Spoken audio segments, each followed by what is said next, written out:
இந்த ஆண்டு நடந்த லோக்சபா தேர்தலில் வெற்றி பெற்றதன் மூலம் மத்தியில் பாரத பிரதமர் நரேந்திர மோடி தலைமையிலான தேசிய ஜனநாயக கூட்டணி அரசு தொடர்ந்து 3வது முறையாக கடந்த ஜூன் 9ஆம் தேதி பதவியேற்றது. அதன்படி மோடி அரசு பதவியேற்று நேற்றுடன் 100வது நாளை நிறைவு செய்தது. நேற்று அதோடு மட்டுமல்லாமல் பிரதமராக மோடி அவர்கள் தன்னுடைய பிறந்த நாளை கொண்டாடினார்.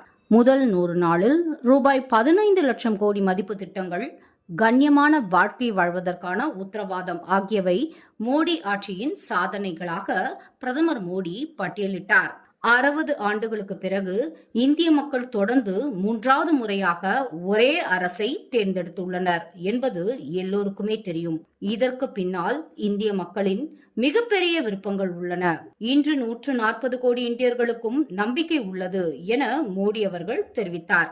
இந்த அரசாங்கம் அமையும் போது எதிர்பார்க்கப்பட்ட அளவுகளை விட மிகவும் குறைந்த பெரும்பான்மையை எடுக்க முடிந்தது. 100 நாட்களில் இந்த அரசு சாதித்தது என்ன, சறுக்கியது என்ன என்ற எடை போடல்கள் தொடர்ந்து நடைபெற்று கொண்டு வரும் நிலையில் நாமும் இங்கே எடை போடுவது அவசியமாகிறது. இந்த அரசின் சாதனைகளை சற்றே உற்று நோக்கி ஆராய்ந்தால் அதில் முதல் விஷயம், இந்திய அரசு சிரமமான அரசு என்ற நம்பிக்கையை சாமானியர்களின் மக்களின் மத்தியில் ஏற்படுத்தியுள்ளது.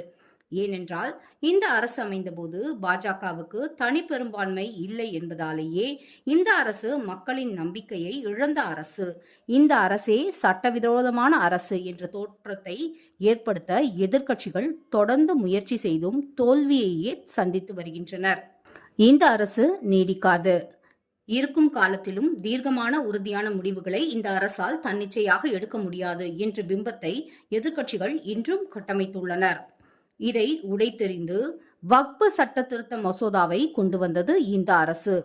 பொது சிவில் சட்டம், ஒரே நாடு ஒரே தேர்தல் ஆகியவற்றை இந்த ஆட்சி காலத்திலேயே நிறைவேற்றி காட்டுவதற்கான முனைப்பை காட்டுகிறது இந்த அரசு. 370வது சட்டப்பிரிவை நீக்கியதில் உறுதியாக நிற்பது என சீர்திருத்தங்களை தொடங்குவதன் மூலம் இந்த அரசு வலிமையான அரசுதான் என்பதை மீண்டும் ஒரு முறை எதிர்க்கட்சிகளுக்கு மட்டுமல்லாமல் மக்களுக்கும் எடுத்துரைத்துள்ளது மோடி அரசாங்கம். அதற்கு எடுத்துக்காட்டாக ஜம்மு காஷ்மீர் மாநிலத்திற்கு 370வது சட்டப்பிரிவின் கீழ் வழங்கப்பட்டு வந்த சிறப்பு அந்தஸ்தை 2019 ஆகஸ்ட் 5ஆம் தேதி இந்த அரசு ரத்து செய்ததை தொடர்ந்து ஜம்மு காஷ்மீர் லடாக் என 2 யூனியன் பிரதேசங்களாக பிரிக்கப்பட்டது. அதற்கான தேர்தல் இன்று நடைபெறுகிறதே முக்கிய சாட்சியாக உள்ளது. கிட்டத்தட்ட 10 ஆண்டுகள் கழித்து ஜம்மு காஷ்மீர் சட்டசபை தேர்தல் இன்று நடக்க இருக்கிறது. புதிய பென்ஷன் திட்டத்திற்கு மாற்றாக ஒருங்கிணைந்த பென்ஷன் திட்டம் அக்னிபாத் வீரர்களில் 50% பேரை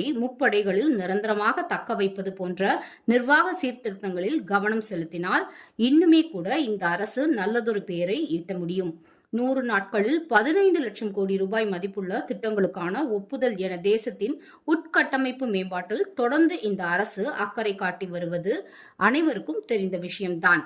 வரி வசூலில் புதிய உச்சங்கள், தொடர்ந்து மேல் நோக்கி நிற்கும் பொருளாதார வளர்ச்சி விகிதம் என நிதி நிர்வாகத்தில் சாதனைகள் தொடர்ந்து வருகிறது.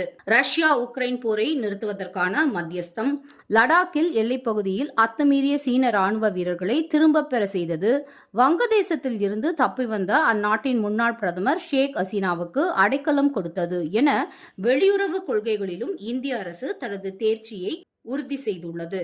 அதே நேரம் இந்த அரசு இன்னும் கூடுதல் கவனம் கொடுக்க வேண்டிய விஷயங்கள் என்று சில இருக்கின்றன. அவற்றில் முக்கியமானது இந்தியாவில் வேலை வாய்ப்புகளை அதிகரிக்க செய்வது. இதற்கான முயற்சியில் அரசு தனி கவனம் கொடுத்தாலும் அது போதவில்லை என்ற நிலையே நிலவுகிறது.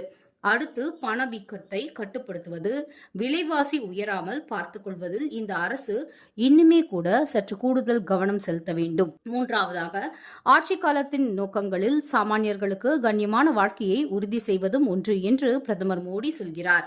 அது நிஜமாக வேண்டுமென்றால் தனியார் நிறுவனங்கள் மற்றும் அரசு துறைகள் போன்ற முறைசார் துறைகளில் வேலை வாய்ப்புகளை அதிகப்படுத்துவது, அத்தியாவசிய பொருட்களின் விலையேற்றத்தை தடுப்பது என இரண்டும் இருந்தால் சாமானியர்களுக்கு மிகவும் பிடித்த ஆட்சியாக மோடி 3.0 நிகழும் என்பதில் எந்த ஒரு மாற்று கருத்தும் இல்லை. மொத்தத்தில் சாமானியர்களின் ஆட்சி மோடி 3.0.